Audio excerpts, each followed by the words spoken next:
The Sega Saturn is a platform that has been largely forgotten these days, and even at the time was very much the third wheel in the race between the 3D console giants of Sony and Nintendo. But even in its first year, there were developers that did the best with the quirky hardware that they had on hand. And one of the best early examples of that is Panzer Dragoon. In its manual, it lays out a world that is immediately reinforced in the opening cutscene it describes. One of a post-apocalyptic, militaristic civilization rediscovering relics from our future and their long-forgotten past, and the struggle of the few people who dare to resist that empire. And that opening cutscene is the vast majority of the story you're going to get in the first Panzer Dragoon. You're very much left to imply things based on what happens throughout the game, but the very light peppering of dialogue in cutscenes doesn't really expand the story that much, nor would I expect it to, for a game of the time. But it is interesting that it is sort of trying its hand at environmental storytelling to some degree, because while the game may have very little explicit plot, the world it conveys still has an incredible scale to it. From the tight caverns you're zipping to the gigantic bosses you're finding yourself squaring up against, to the implied vast might of the Empire. When it comes to its core gameplay, however, Panzer Dragoon is pretty simple to explain. It's a rail shooter, where you control a dragon, and you can choose to either shoot individual bullets or lock onto your enemies, which shoots streaking lasers at them. Without complexity in the mechanics, the challenge in the game comes from the enemies you'll face, and there's a really surprising amount of variety here. There are maybe a few too many times you'll come up against Imperial airships, but other than that, the game presents you with a wide variety of not only Imperial enemies, but also the fauna of the game's world, as they spring up from the ground and descend from their perches at an increasingly rapid pace. The most important mechanical detail doesn't really have much to do with the battles at all, however. It has to do with the fact that the game is very arcade-like in its structure. At the start of the game, you have a certain number of credits. Each time you die, you lose a credit and start the level over. If you run out of credits, that is a game over and you need to start the whole game again. Now, you can gain credits by being very good at a given level, and it does help balance this whole thing out somewhat. Granted, this does all take some getting used to coming back to the game today, but I think it actually works really well. What this limitation does is that it forces you to fully engage with the part of Panzer Dragoon that I also coincidentally found the most fun, learning the patterns to each and every level. Every time you have to restart the game, you'll find yourself getting better and better at dispatching your enemies, to the point where you can destroy almost everything in a level without taking much damage at all. This gets you more credits with which to fail later in the game, where you're still learning the mechanics, which is what ultimately keeps this thing fun, in my opinion. It can certainly be frustrating, but I never really found myself getting angry. Now, this is certainly helped by the fact that a full run-through of the entire game, if you know what you're doing, can be done in about an hour or so.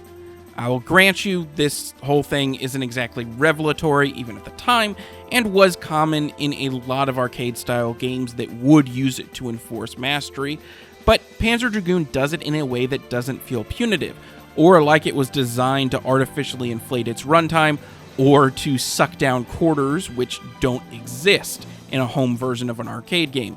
It feels like a natural extension of the sort of game that it is. Ultimately, I think this game is still very much worth playing today. It's extremely short, even once you account for the time it'll take you to try the levels multiple times, and the additional features and weaponry that you can unlock once beating the game didn't really change things enough to enable satisfying repeat playthroughs for me. But for the time that it lasts, Panzer Dragoon still maintains its core fun, and it's an absolute blast. But how should you play Panzer Dragoon? There's a lot of options out there. I've played through all the versions I'm about to discuss, and the footage you've seen so far in this review is entirely from the game played on an actual Sega Saturn. Now, the original Saturn version is accessible enough via emulators, of course, which are certainly good enough to enable a full playthrough. The Saturn original also has a graphical style I personally find very appealing, with visuals ultimately inspired and molded by technical limitations, but all the more stunning for having made it over those hurdles. And I at least like to think other people might find that jagged edge, early 3D style good as well. Since this was a Saturn launch game, however, it has absolutely no analog support, which is definitely a nice to have for a rail shooter. It is important, however, to remember that the game was designed for the Saturn, and thus primarily digital, not analog control, which means the lack of it is not that bad. It did have support for the mission stick, which means the analog control pad that eventually came out for the Saturn could also sort of work, but the calibration isn't particularly great for either of these options, and they end up feeling less precise as a result. Frankly, both of those control methods are worse ways to play than the standard Saturn gamepad, in my opinion. However, there are plenty of other places you can play Panzer Dragoon. The first alternative to arrive was a PC port, just a year after the original game came out on Saturn. It is an incredibly faithful port, down to the fact that it is locked to the same 20 FPS that the Saturn is. You do get a nice bump to a 640 by 480 resolution instead of the Saturn's 320 by 240, though you'd be hard-pressed to tell the difference while playing both properly scaled to modern high resolutions. Now, obviously, as a PC game that came out in 1996, it's somewhat difficult to get running on modern PCs, as one might expect. There's some info on PC Gaming Wiki that got me most of the way there, but there's still some weird additional problems. Gamepads sort of work, but there's no direct mapping, only a handful of static choices for which buttons do what, and when I tried to use a gamepad, the camera would have some weird snapping behavior that would keep turning my character when I didn't want to. I fell back to using the keyboard controls, which was fine, since it's made to be a digital game anyway. If you have a proper retro PC setup, this could be the one for you, especially if you don't own a Saturn. But if you're getting this going on a modern PC, I don't think it's worth the trouble when you could just emulate the Saturn version instead.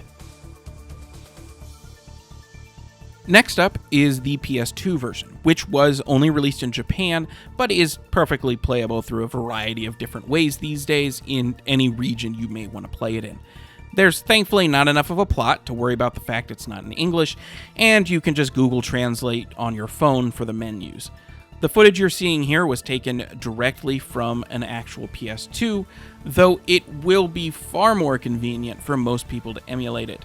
It has options for both the original Saturn version with the original graphics and that 20 FPS frame rate with a few minor fixes, as well as a new PS2 exclusive mode called Arrange Mode that smooths out the jaggies significantly and raises the frame rate to a blistering 30 FPS.